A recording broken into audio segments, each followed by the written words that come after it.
You're listening to Moonhawk Studios Presents.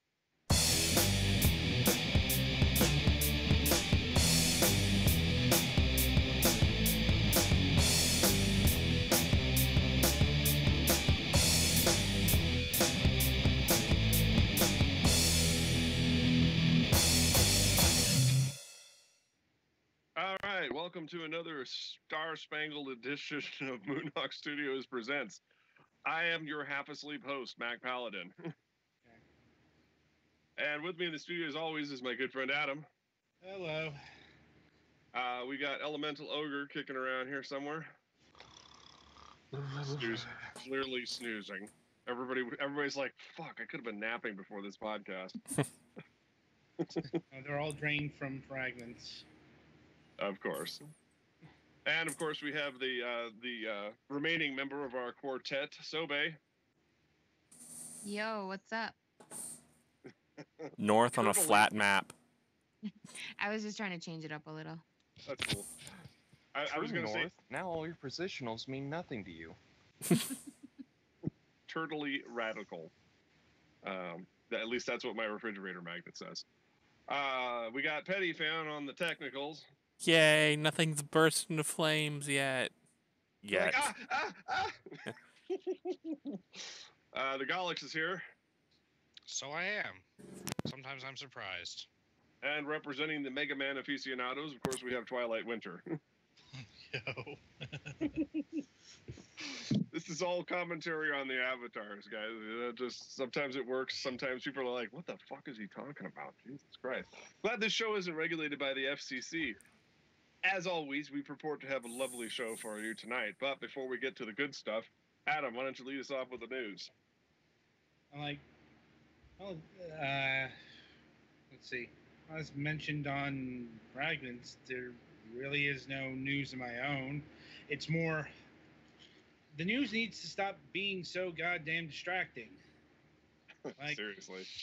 Today in the news, there's too damn much news. Yeah, it's like I feel like we're missing out by not having the political show ready, because we could seriously do it daily and not run out of shit.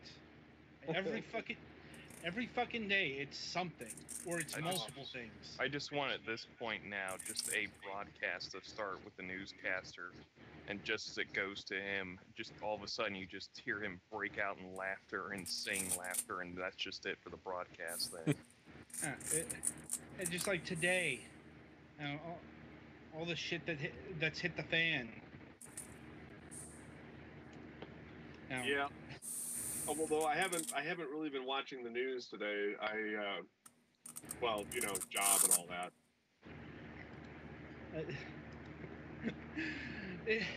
It's like day job where they're like, "What are you doing on Facebook? Aren't you supposed to be repairing computers?" Lights a computer on fire and protest.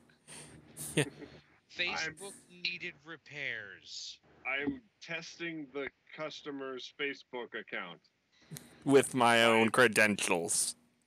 Yes, by posting cat pictures to their wall. All right. So yeah, we're gonna get that going one of these days. I need to get my YouTube presence up, but that sounds like a personal problem. Sorry, I don't have a soundboard, folks. I'd say whatever happened to that, but then I'm afraid you might find it. And then I'll hit the totally wrong thing, and I'll be like, yeah, I did not want to hit that button. I got to pare it down to a single page. Yes, Adam? Yeah. At any rate, Petty Fan has actual news this week. All right, well, let's get him on the mic. I'm always on a mic. Anyway, I went to see the doctor about my knee Monday, and he doesn't want to do the surgery yet. Because he says the issue, it should be one of the muscles in my legs is kind of weak. And so he wants me to try and build some strength in that. and see if that pulls the ligament back into alignment. Because if it does, then I don't need knee surgery.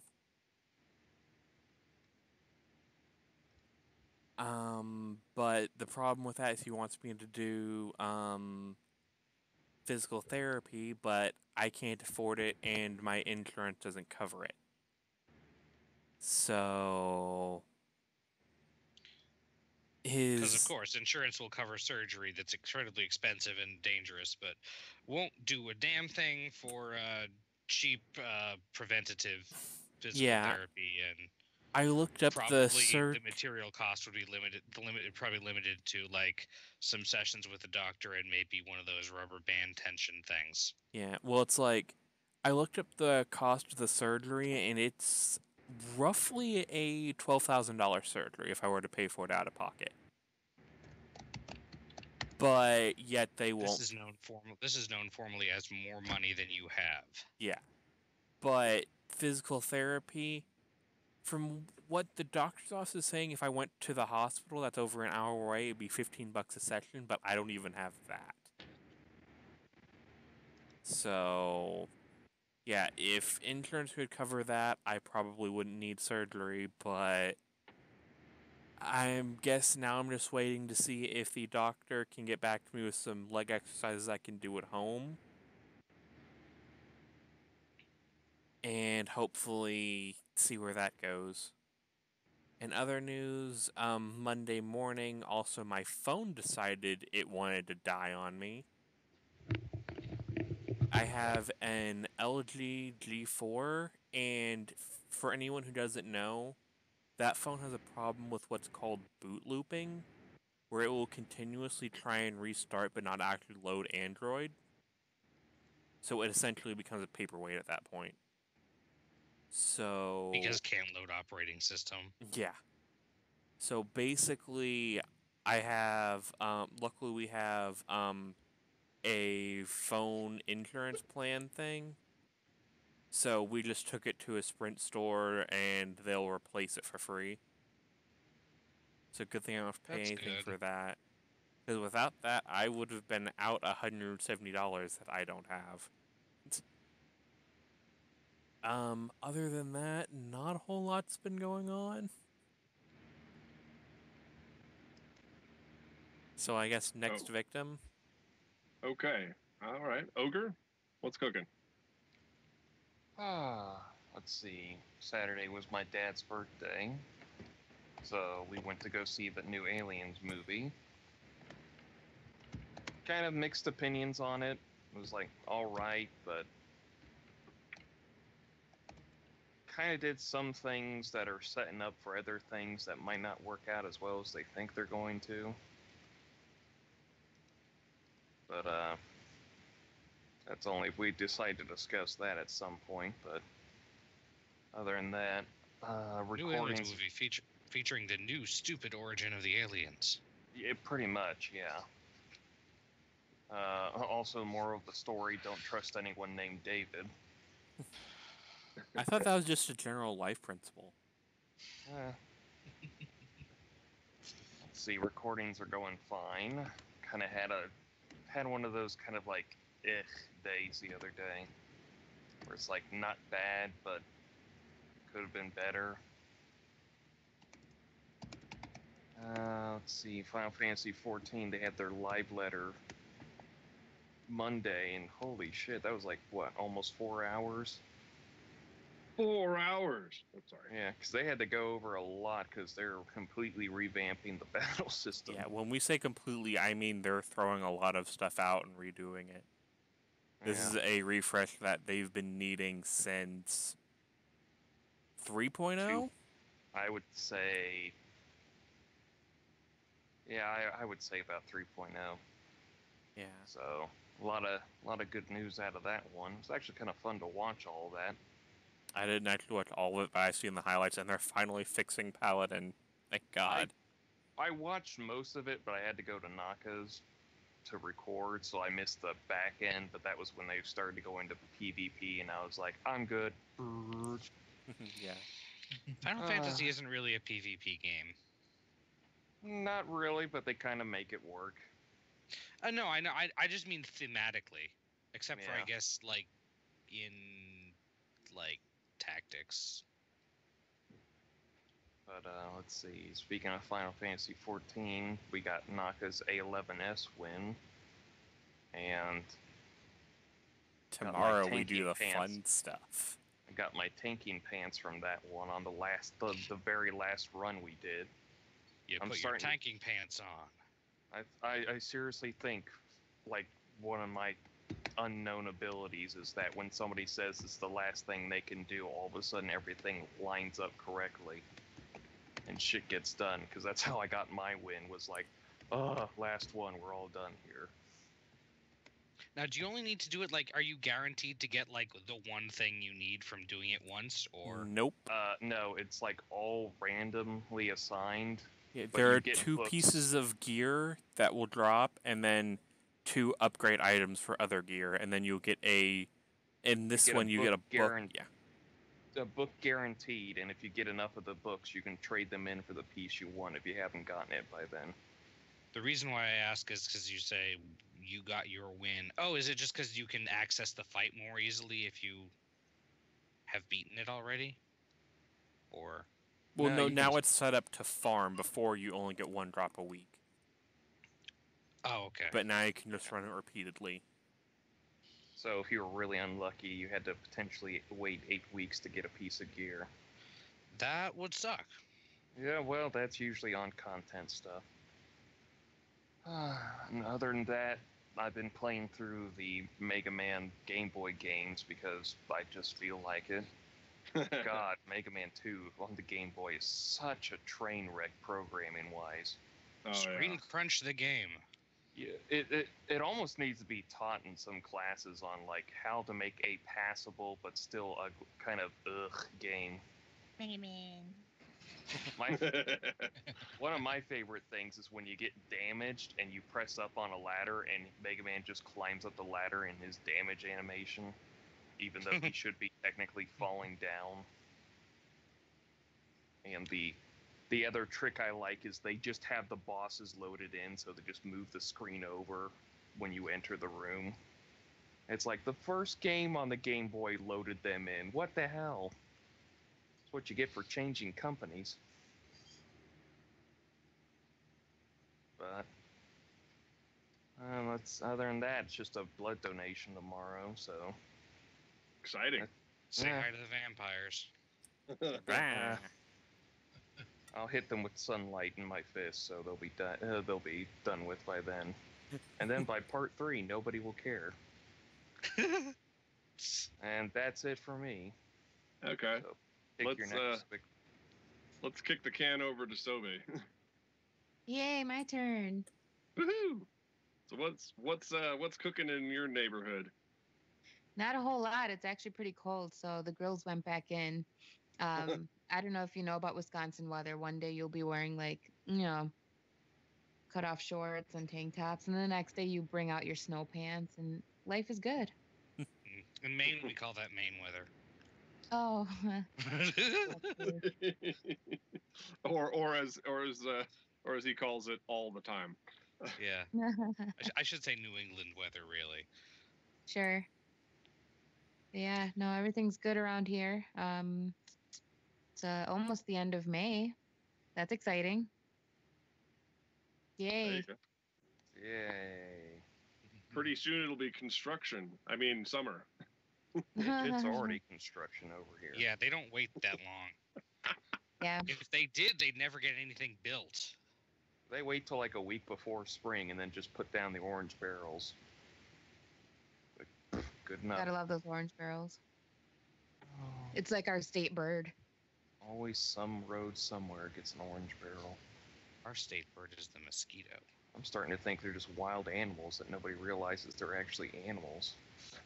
Oh, don't start with that mosquito nonsense. You know that you're the true mother of dragons. They're not mosquitoes. They're actually prehistoric and eldritch horrors that fly around that vaguely look like mosquitoes. No, I was those about to are say, so they're black flies. That's mosquitoes. different. Huh? I said, no, those are the black flies. That's different. Oh boy. Love it. All right. So what else, Soba? You wrapped up or what's up? I have one more thing before I pass it on to the next person. Let's hear it. Being that summer is almost here, every Mhm. year I try to enroll my children in swim classes, and I usually go through the Parks and Rec for for our city Uh-huh. that I won't name because I am a little irritated right now. And every year I wait for the registration to open, and I'm like, okay, the registration's gonna open today. It's gonna open today. It's gonna open today. I'm patient. I wait. I wait. I wait. Registration must have opened yesterday, the one day I didn't check, and all 10 spots are filled. Yes, for the entire city, they have 10 spots that they're allowed to fill for a swim class. I'm a little irritated. Yeah, I know. I know. Wow. You're I'll be making. landlocked? I'm sorry, what? Your city is landlocked? No, I think that they just don't care. No, I'm just checking. You don't have like a major lake or river or ocean. She's in Wisconsin, so Yes. I think Wisconsin has some lakes, doesn't it? it's Wisconsin called has a Great access. Lake, Yeah, I was about to say Wisconsin has access to the Like- Great Lakes, but it depends on where she's at. Lake Michigan, I think. Yeah, I'm about 10 minutes away from Lake Michigan. Okay, so there's The- some. The thing is, there's some debate as to whether or not it's a wise idea to swim in Lake Michigan. Right? It's Remember my- questionable. Yeah, if I remember my time in Chicago correctly. Of course, if we were to listen to the Will Smith interpretation of the future in iRobot, it'll be covered in sand before you know it. Sure. Well, that sucks. I'm Yay. sorry you couldn't get your kids into the swim class. That's Oh no, it's okay. I have other options. The other options are $400 more than what I was intending to spend, but that's okay. Jesus. Swimming is an important life skill. I don't have that life skill. we're going to have to work very hard on getting you that raise on the podcast to help defray that cost. Jeez. All right. Well, Galix, what have you got going today? It's been pretty quiet. The weather's been good and then not good. Looks like it's turning for rain again, which I'm not looking forward to. Work's been pretty status quo mostly, although it's taking forever to get the new transparent covers in that I need for the documents I'm doing, but whatever.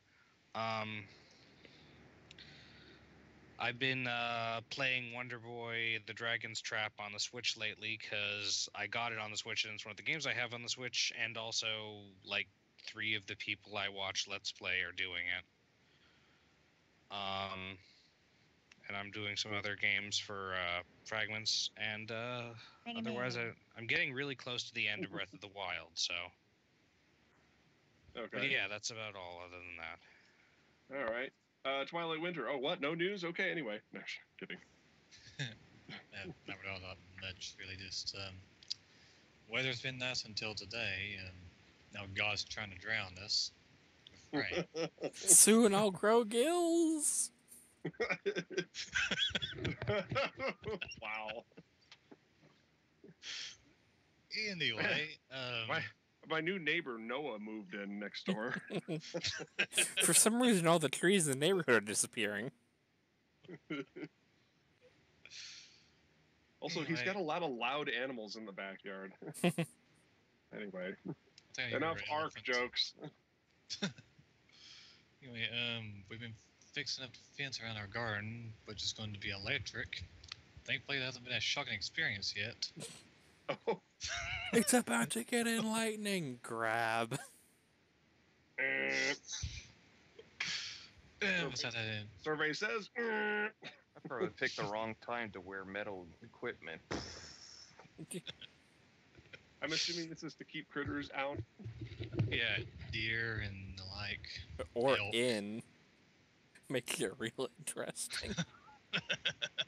See, I do apartment living, so this whole concept of deer roaming through my complex would be surreal at best. Yeah, they can be pests.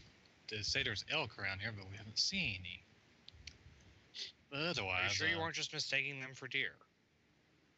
I'm certain. I'm kidding. You say it with great surety. Yeah. Let's see.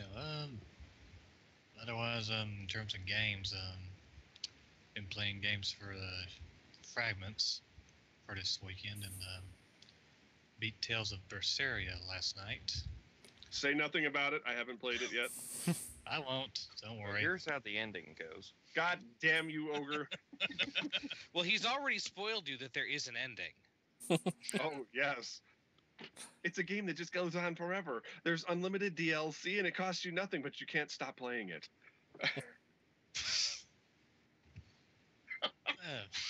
Well, now that you know the secret, man with chloroform will be around later. Oh, God.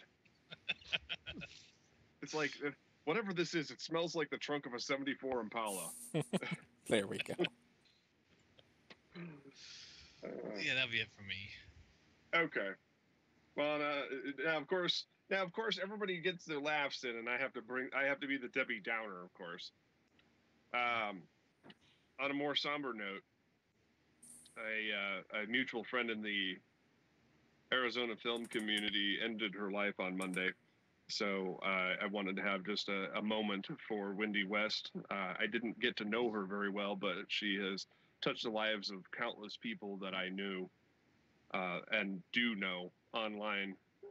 Apparently, she was a rather singular talent, radio personality, a filmmaker, actor, writer, the whole 9 yards.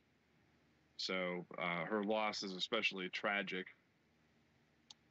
And of course, in my particular case, my biggest regret here is that everybody that I have friended over the last year or so, I have wanted to connect with in some way, shape, or form to not only improve my networking skills, but also to possibly have them in a future production, bring them onto this show, and talk to them about their life and their careers, and unfortunately, I have a pretty unpleasant scratch now on that list. So, just wanted to get that somber bit of news out of the way.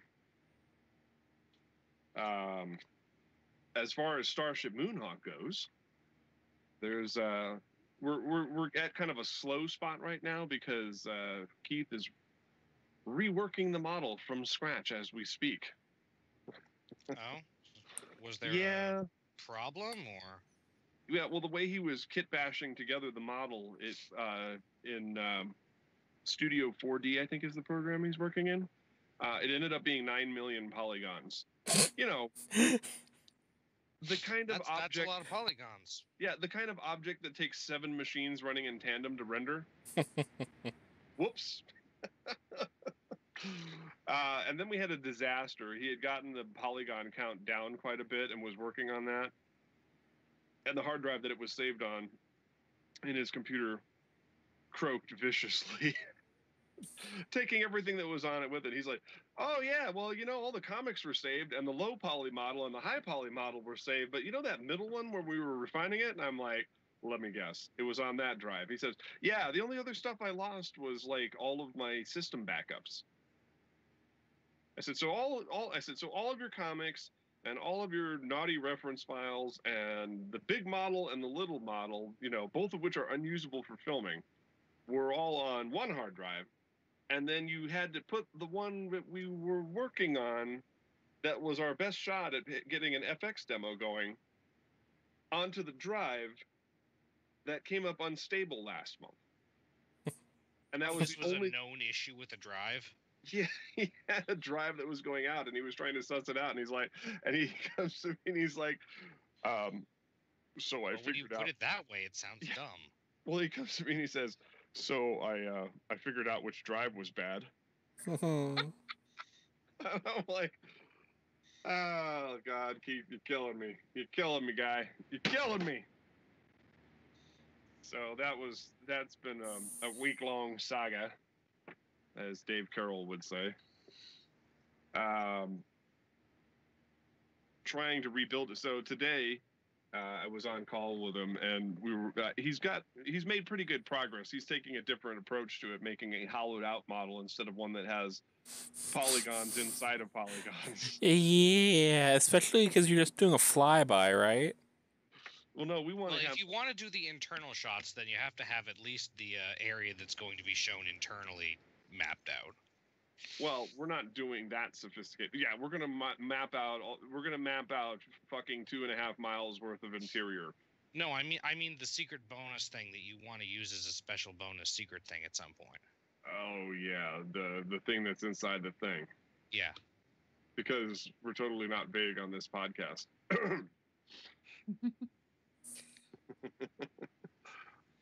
My Patreon users would know. Wink. So but yeah, throw him money. Please. Always. And lots of it. Often. Even. Anyway. So yeah, we're the other thing to note is that we are deep into the 3 times a week updating on Starship Moonhawk because of the sheer backlog of pages. I have one page I need to do some corrections on the coloring and re-letter it. And then I have another page that Keith is going to rework completely. It's always a difficult scenario when you've got a comic where you paid like $3,000 for another artist to come along and boost your profile, and then all of a sudden you change the storyline so that one of the characters is in a different place, but you still want to use those pages. So Keith has got his work cut out for him on fixing that one. I'll be like, good luck, buddy. All right, I'll be over here eating a burrito. Oh, you want to screen share with me? Oh, you want to ask me questions? Nah, it's cool. I'm just messing around. But still, it's kind of challenging because the artist that I had selected loves to draw with razor thin lines. Wires? Yes. Wires can be razor thin. Crouching tiger, hidden starship? I don't know. Anyway. Better than crouching starship, hidden dragon. Well, you know, it's like I always say, it's better to be the Lone Ranger than the deranged loner. How do you know about me?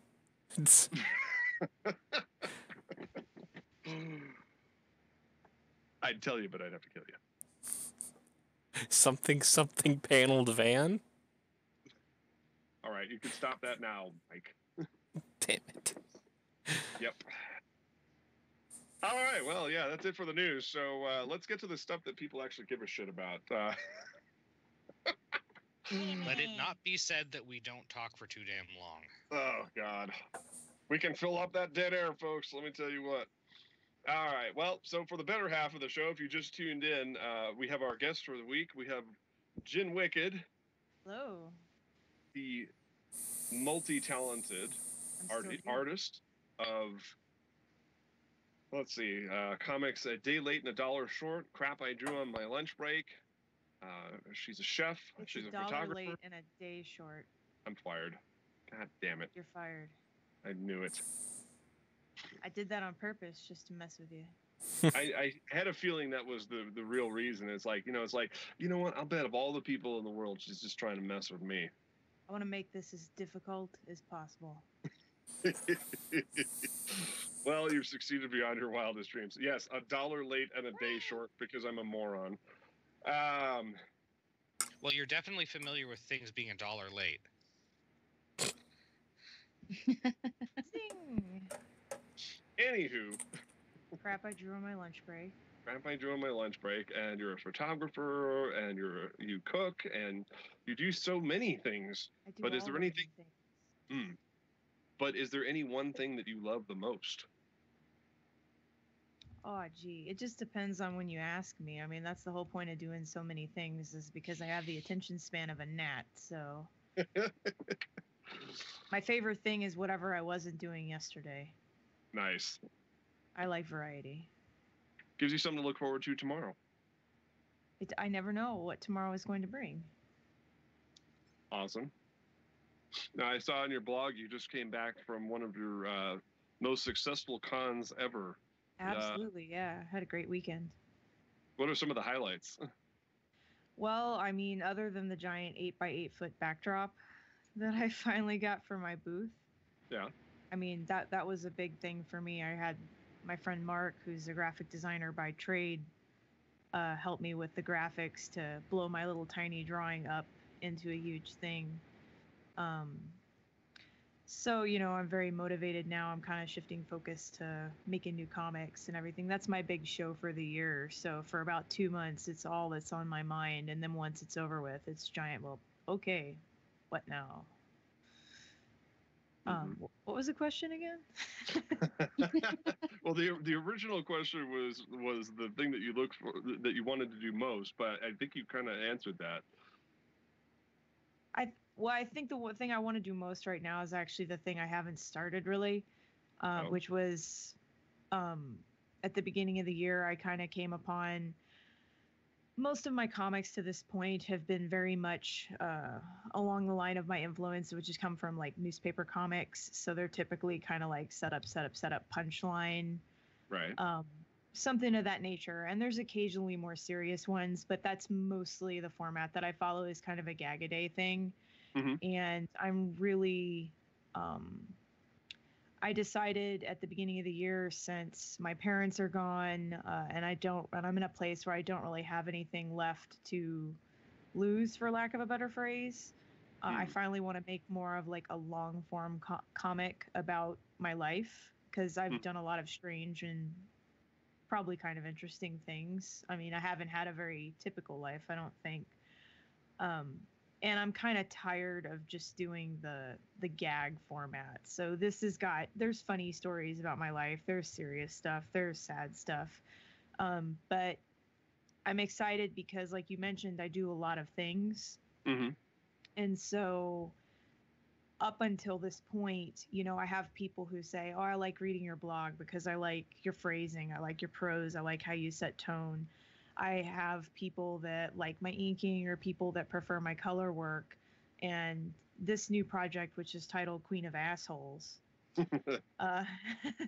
is going to be basically the project that brings almost everything I do under one roof. So it focuses more on a dramatic or kind of prose type writing. It's going to be a long format comic, which I haven't done in any great length before.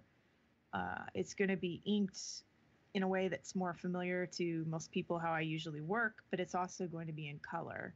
So it's going to kind of bring like everything that I do together, except for, the stuff that's not possible, like the kind of the video or and like podcast element of what I do. So that's what I'm really looking forward to right now. That's what I'm going to be hoping to really get going on in the next couple of weeks here, as I shift focus to doing more creative work now that basically my traveling show setup is fixed. There's not really anything left to do with that I can call done. I just throw my stuff in the car and go at this point. Right. All right. So I saw you. I saw you were hawking your latest T-shirt design. That your stated philosophy: stop fucking around. Is this sort of the culmination of that life philosophy? Well, it is in a way, and I'm not, and I did a pre-sale of those, so I was super excited about the T-shirt, and like I said in the little promo video, man, I know it's just a fucking T-shirt, but for me, I've only ever sold T-shirts that were like through Cafe Press or similar vendors where you set it up and somebody orders one, they print it and ship it out. These were actually a T-shirt that I designed. I went to a screen printer and I ordered almost 100 of them. So for me, one, having made enough money to be able to do that because the pre-sales didn't pay for everything. And just the process of doing that and the fact that I finally came up with something people wanted to wear. When I first started the little Why Me YouTube series, that was my sign off at the end of the video. Remember, boys and girls, until next time, stop fucking around. And people kind of latched onto that. And the more I thought about it, the more it's very much in line with my philosophy in the last couple of years, especially. I had very severe depression for 5 to 7 years. The height of my success with crap I drew on my lunch break, and kind of up until probably this weekend, which kind of set a new high point for me. I got very depressed around 2006, 2007. I stopped working. So most of the comic Dollar Late and Day Short is about, it's very heavily about my anxiety, my depression. The comics are kind of weird. They have strange art. They have a strange tone. And that was me trying to produce something through the fog that was just consuming my head and my body and everything. I gained a ton of weight. I got up to almost 180 pounds, which I'm only 5'2", so I'm pretty small. And I spent that way for a long time, and it's no fault of my ex-husband. I have nothing bad to say about him. But I was in a marriage I shouldn't have been in a relationship I shouldn't have been in. It never forced me to grow, never forced me to develop as a person. And about 2.5 years ago, I just snapped. And I didn't recognize myself in the mirror anymore. I didn't make art. I didn't draw comics. I didn't do anything that made me who I am. I wasted like 2 years playing Minecraft, just feeding the OCD chemicals in my brain. And I just said, enough. I don't want to live the rest of my life like this. You only live once, and this is time that you'll never get back. And so even though the stop fucking around was kind of a joke when I said it at the time, I kind of thought it was funny. Yeah. Really, it's kind of actually become the shortest version of what it is that I've been trying to say with a lot of my work lately. Is just that, you've got to forgive yourself. You've got to move on. You've only got one life to live. And there's really no sense in sitting around just feeling sorry for yourself or like being crippled by perfectionism, and for me, that was a big problem. And I think that's resonated with a lot of people, and I've had a lot of conversations at conventions last year and people I've met this year, that come up and say, I've really been inspired by your journey. The fact that after so long, you did say, wait a minute, this isn't what I want. And just, I got divorced. I lost a ton of weight just in a very short length of time. I moved across the country and just basically hit a giant reset button on my entire life. And for some people, that's kind of offensive. There's a lot of people that, had a problem with someone just upping and leaving their spouse. And, you can criticize a lot of things, but I mean, in the end, you're only responsible for your own happiness, so. Well, I mean, I honestly, your entire story here, I got to say, I've been following you on Facebook for a couple of years now, I think it is. I've always found your story to be extremely relatable, which I think is what attracted me to you as a friend. Thank you. Just because I saw a reflection of myself in a lot of what you were going through. I shot up in weight to about 305 pounds. Now I'm 6'4", so that's not as crippling on paper, but my ideal weight should be about 230. I'm down to about 280 now, 275-ish. That kind of thing. I was in a long-term relationship where we were kind of following each other down the drain in an endless death spiral. Yep, absolutely. So and it's like while we desperately tried to encourage each other, I don't think we were the right people to do it. So I'm probably putting a lot out there, but since you were brave and put your stuff out there, I felt inspired myself. So over the last couple of years, I've decided to get my movie off the ground. I've decided to polish those turds that were my first 3 novels and make them into something. So I just wanted to share with you that one of the main reasons I wanted to have you on this show was to say that on some level you've been an inspiration for me. Well, thank you so much. I'm glad to hear that. Mm-hmm. It always makes me happy to hear that. Even one of my friends, even one of my friends just this weekend, he was near me at the show over the weekend, and he, several people walked up and they're like, "Holy crap, your banner!" It's just Yeah. like it really sticks out because this is giant fucking rainbow, like in the middle of everything. And he's like, he's told me before, just excitement is contagious, motivation is contagious, and it's been very important for me to make sure I'm surrounded by equally motivated, because I'm very, empathetic. Like when I'm surrounded by a lot of negativity, it very easily drags me down with it. So, I've surrounded by people with a similar energy. But even he walked up to me last weekend and he was like, seeing all your stuff here and just, everything just makes me want to kick myself in the ass all that much harder, to try to do that too. That any, that if you really want it, like anybody can do that if you're willing to put in the work or whatever. Absolutely.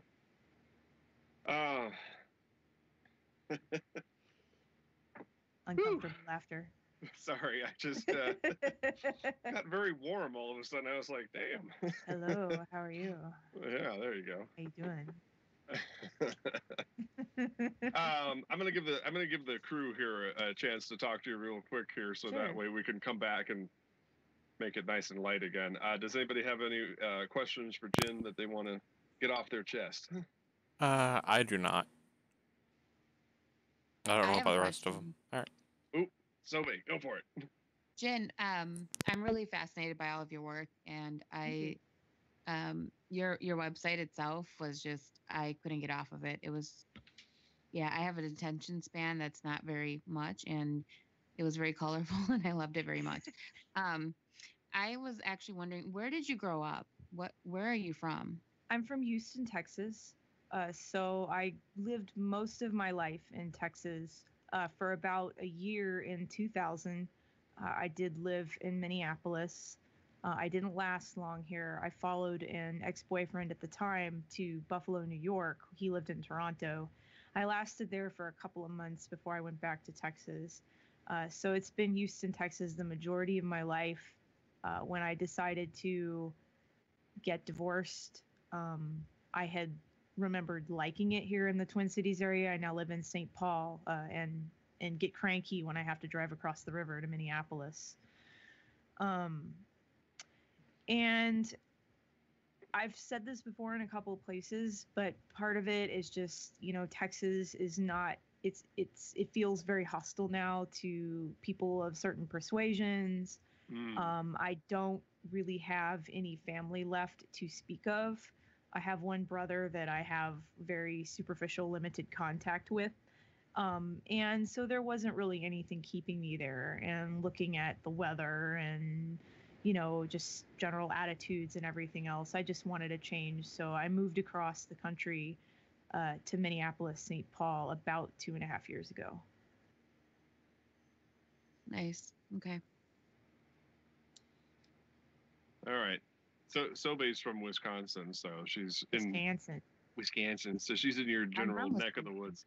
Yep. Yeah. I get over there occasionally. I love Hudson.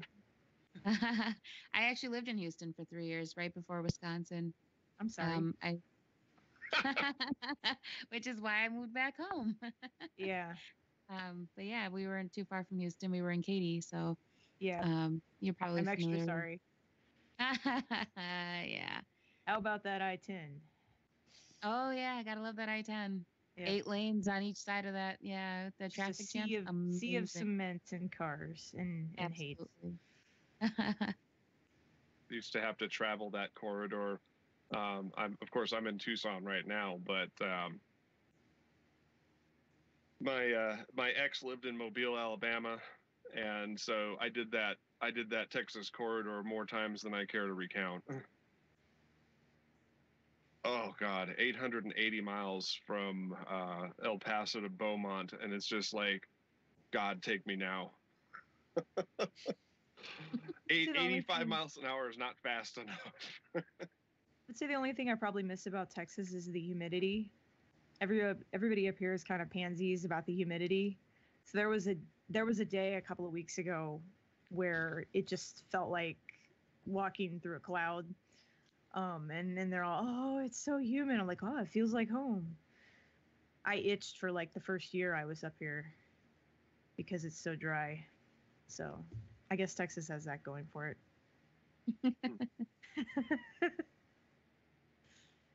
Now, back on the artistry side of things, so to speak, what got you into podcasting? Because I know you do that and you do vlogging on YouTube and stuff like that. What got you into that?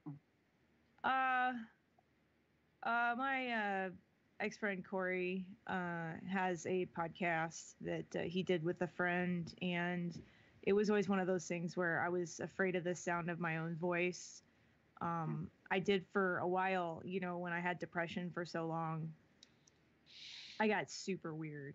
I mean, when your only social contact for like years on end is mainly just one person, and you're more or less homebound, you get weird.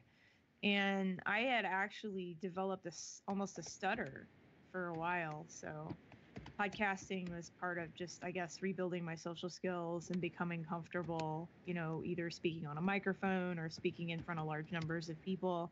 Yeah, I have no problem with it now. But there's actually video on my old Instagram, if you scroll back far enough, from when I first started speaking on camera, and you can just watch me sit there and kind of awkwardly stutter. Yeah, that's like the first couple of episodes of this show. Please don't ever go back and listen to season 1. Please don't. Just that was 9 years ago. It was 9 years ago. I was in a different place then. Yep, pretty much. Pretty much. 2.5 years, but yeah, more or less the same. Yeah. I like talking. Who doesn't?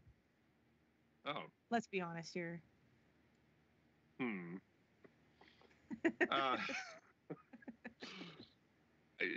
I'm on the spectrum, so it's easy to derail me. Totally lost my train of thought. I was like, that led to a great question. Ooh, butterflies. Now, you also do photography work. You state on your website that that's a bit of a passion of yours. Yeah, I love photography. I try not to get too serious about it, though, because like most things I do, you get too serious and it ruins it. So, you know, like starting to do these, you know, initially I started doing these little why me vlogs, and it was just me sitting in front of the camera for a couple minutes talking off the cuff mostly. And then it turns into, here, let me memorize 4 paragraphs of text. And then it turns into, here, let me do costume changes and all this. So photography, you know, I love taking pictures with my camera. I post them on Instagram a lot. I do have a Canon, a DSLR that I occasionally get out with, but I haven't recently. But it is a thing that it's probably the closest thing I have to a hobby. Did I imagine it, or did I read a while back that you had also done some modeling when you were a wee lass? I never did officially. When I was younger, at one point, especially around 2003, I had lost a lot of weight, and I was very, very small, like around 105 pounds. And I did at the time, a lot of my friends were photographers, so it was, you know, we would go out and do shoots. So I have a lot of photo sets from that time period. But as anyone who's ever tried to model professionally would tell you, 5'2" is way too short. So I never did any kind of professional modeling. So it's not something you'd ever try again? No, you know, despite everyone joking that I still look 12 or 20 or whatever age they want to say, I'm actually 37. And while I will continue with my current shtick as long as I can get away with it, you know, I don't really have any desire to, you know, try to pursue anything like fashion modeling or anything like that. You know, even though I joke a lot, make a lot of, you know, sexual jokes or innuendo, I tend to actually be very conservative. So if you look at like what I wear to shows, you know, it's usually almost always long sleeve shirts. I wear blazers, you know, I have a couple of videos on YouTube where you can see a little bit of boob, but it's usually done either for an artistic reason or because I think it's funny or part of a joke. It's very seldom purely for the sake of just being exciting or titillating, whatever word you'd like to choose. Right, because I've seen you've done some videos that were like performance art pieces and stuff like that, where you posted with song lyrics and it's like from the collarbone up and that kind of stuff. Yeah, yeah, and I mean, there's always you can argue it's just like straight to the Supreme Court what's pornography and what's not. But if I use nudity in artwork or a video or even show something like my shoulders, there's usually more reason for it than just, hey, look, this is kind of sexy. Nuanced. So you're free to interpret it that way if you like, but very rarely do I do something that doesn't have like 3 different layers of this is what I actually mean. Right. I kind of sense that. A lot of other people, of course, the internet being the internet, they go straight for the gutter. But I was looking at it and I was like, that's kind of neat. Well, that's fine. I don't have a problem with that. I mean, with any kind of art, it's always up to, it's ultimately up to whatever the viewer wants to get out of it. There's more there if you want to look for it, but if not, you can certainly just take everything at face value. Mm-hmm. Do what you want. I don't care.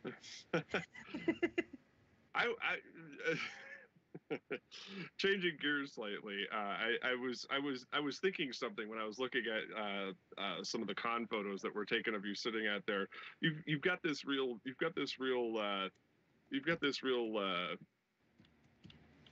interesting smile where you're sitting there with your hat, which I've referred to as the dapper hat on a couple of occasions. And you've just got this kind of, I don't know, you've got this like Joker-esque Duella Dent smile thing going on there. What's the story behind the hat? There's really not one. And when I was talking on my Patreon, I think it's behind the paywall, but I was talking about with the upcoming project Queen of Assholes, like telling the story of the hat, but there really isn't a story of the hat. Like I couldn't honestly, trying to remember when I went through a very, very brief, I guess you would call it goth phase. I dressed pretty goth, but I've never been into hanging out at the goth clubs or reading all the mopey poetry or a lot of music that the goth subculture tends to be into. So it was more just like, I like wearing black and a lot of eyeliner, and it kind of ended there. And I started wearing the hat originally. It was a very cheap top hat, just like one of those $30 costume shop jobs. And I had a trench coat and the little waistcoat with the pocket watch, and very much kind of the Victorian gentleman, almost like a cross-dressing type style. And eventually all that other stuff just kind of fell away, and the hat was what stuck. And the Canadian, the guy that I had moved closer to Canada to be able to visit, when I met him, he coincidentally wore a top hat too. And so the hat that I have was actually the same kind that he had, which is kind of they call it a short crown Victorian top hat. So that hat that I wear now has been with me since about 2001, I would say. Maybe less than that, maybe 2003. And it was made by a company that does historical reproductions. So it's a was originally at the time a pretty pricey hat. But this really, I've made a lot of jokes about it over the years. Shortly after I started wearing it, I read 1984 and the joke about the capitalists. And you describe the capitalists, and they're these men in top hats. Right. And there have been a few other things. So I kind of like it for a lot of reasons, kind of that sort of thing, like, oh, I'm a capitalist, I've got my top hat. But also the juxtaposition of, most of my clothing comes from Goodwill. My everyday dress that you don't see as often could affectionately be described as a clean hobo. a lot of the time. You know, very, very baggy clothes. In my day-to-day life, I like to kind of fly under the radar. I don't like to draw a lot of attention to myself, so I don't tend to wear very flashy or revealing clothing. And so it's like, well, here's this little like, or going back to something like Oliver Twist, in The Artful Dodger, it's kind of the ragamuffin, little kind of streetwise urchin, and he's got his little top hat on because it's hilarious for him to be wearing this, upper class gentleman's hat, running around picking pockets. So the top hat carries a lot of cultural like baggage and symbolism with it. So, and I think at different times, depending on how I portray myself, either in real life or in a drawing, it can take on different connotations, because certainly I can dress up and put it on, I can be wearing my hobo clothes and put it on. So it just kind of morphs with the scenario. Yeah, I kind of like the iconic look, like when you do little clips and videos of you at the conventions and stuff like that. I gotta say, if I were ever looking for you at a con, you would not be hard to find. No, I am very easy to find. I always like iconic stuff because I myself am always trying to figure out both artists in general, and this is something that I hate to mention, but furries as well have a thing. Yeah, every single one has a thing, and you've got your hat, and I'm like, is it the Converses with the khaki slacks, or do I look like a douche? So the hat and the rats. Yeah. We're running a little low on time, so let me cut to the chase here. Do you have any upcoming things you wish to pimp?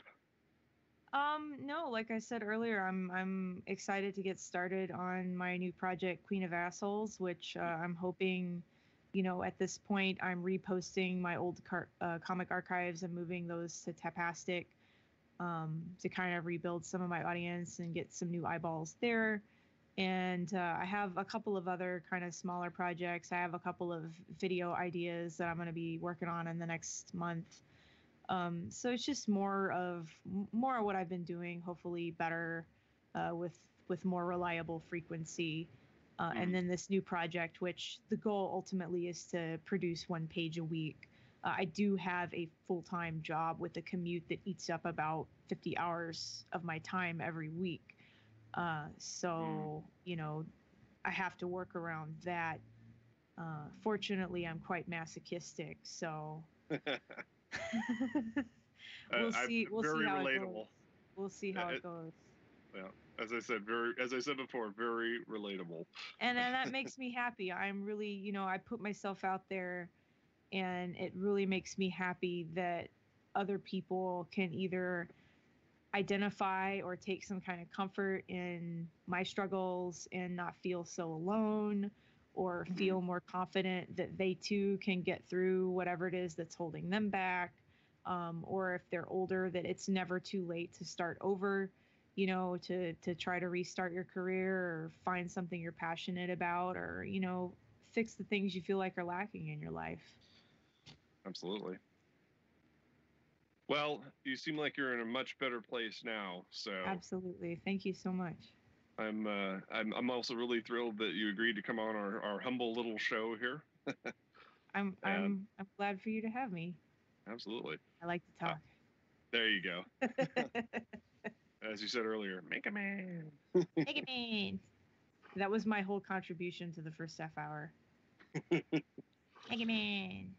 Well, like I said, I was happy to give you the extra time because this was really great. I'm really thrilled that we were able to get so much insight. Thank you. All right. Well, that was Jen Wicked, folks. So be sure to check her out on Instagram at jenwicked.com and all of the usual places where you might hang out. I'm sure she's lurking somewhere around the corner. I'm everywhere. She's everywhere. You can't get away. Unless you're in Houston. Oh, no. Unless you're in Houston. Then you're just stuck in traffic. You're sitting in a sea of cars on I-10. if you can Well, find a I'm a photo, New Englander, so I can definitely associate with your disdain for Texas. There you go. I was going to say, if you can find a part of the I-10 that's intact inside of Houston. That too. Christ. 5 years going to Akon. Don't even get me started. Oh my God. That part of my life is over now. All right. Our guest for next week is going to be the extraordinarily talented Jackie Thomas Wallenhouse of Between Failures, a slice of life retail comic that is set in a store very much like the one that I used to work in. So the PTSD is going to be real? If anybody wants to throw him any questions, be sure to dumpster dive that archive now because it's over 1,700 pages. So did Wow. you have an auto heart fall? Yeah, yeah, maybe I'll submit that to him as a story idea and he'll totally put it in the comic. Get the fuck out of here. Anyway, before we embarrass ourselves further, on behalf of the crew at Moonhawk Studios Presents, a big thank you to Jen Wicked for coming to our podcast, and thanks for listening, and stay safe out there, kids, and all that shit.